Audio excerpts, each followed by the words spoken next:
In today's video, I'm going to teach you how to track your order on Amazon. By the end, you'll know exactly where to click, what you're looking at, and how to understand the updates you see. First, sign into your Amazon account. Make sure you're logged into the same account you used to place the order so the purchase appears correctly. Once you're in, look for the Returns and Orders option near the top of the page. That link takes you straight to your list of recent purchases. If you're using the Amazon app, you'll see a similar view labeled Your Orders.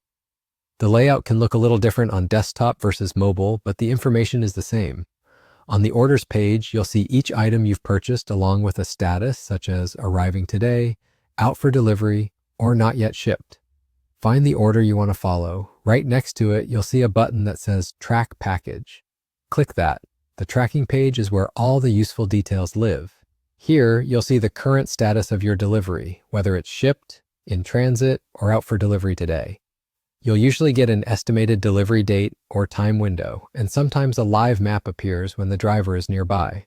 You can also see the travel history, which shows when the carrier picked up your package and each scan event along the route.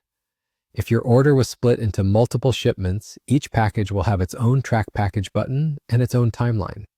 If you don't see a Track Package option, that typically means the order hasn't shipped yet, or it's a digital item that doesn't require shipping. In those cases, you'll just see the order details and an estimated delivery date until the item is on its way. Once it ships, the tracking button will appear and update automatically as the carrier scans the package through each stop. Keep in mind that the images you might see on screen are just examples. Your page may look slightly different depending on your device and region, but the steps are the same. Sign in, go to Returns and Orders or Your Orders, select your purchase, and choose Track Package to view the live status. And that's it. Now you know how to track your order on Amazon quickly and confidently. If you found this helpful, hit the like button, subscribe to the channel, and tap the bell icon so you don't miss new uploads. Thanks for watching.